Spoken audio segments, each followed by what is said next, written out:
गुरु रामहरि अपने शिष्यों के साथ आश्रम के लिए भिक्षाटन पर निकले थे।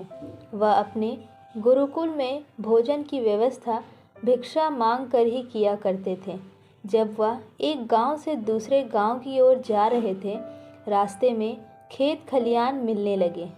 किसी खेत में हरी भरी फसल खड़ी तो कोई खेत बंजर नजर आ रहा था। ऐसे ही एक बंजर खेत पर किसान कुछ बुवाई करने के लिए खेत को जोत रहा था। वहीं पेड़ के नीचे उसने अपना सारा सामान, पोटली आदि रखा हुआ था। गुरु रामहरि के शिष्यों में से एक शिष्य शरारती था। वह शरारती स्वभाव के कारण किसान की रखी हुई पोटली उठा लिया।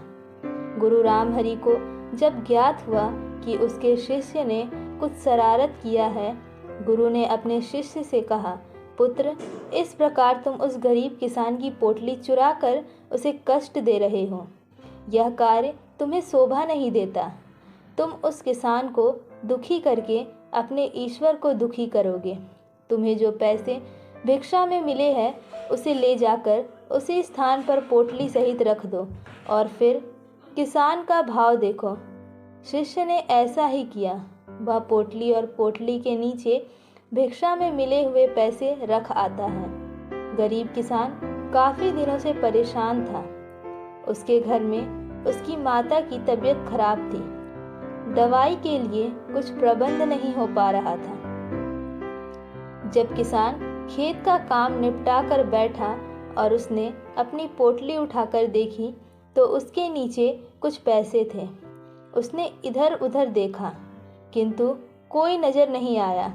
किसान पैसे लेकर बहुत खुश हुआ और ऊपर दोनों हाथ करते हुए ईश्वर को धन्यवाद करता रहा। संभवतः उसके माता के लिए दवाई का प्रबंध हो गया था। वह खुशी से आंसू बहाता और दोनों हाथ से पोंछता जाता। यह सभी दृश्य गुरु रामहरि और उनके शिष्य छुपकर देख रहे थे। दोस्तों, इस कहानी से हमें यह सीख मिलती है कि किसी भी व्यक्ति को दुखी करने के बजाय अगर खुश करने की कोशिश की जाए तो यह खुशियाँ दुगनी हो जाती हैं।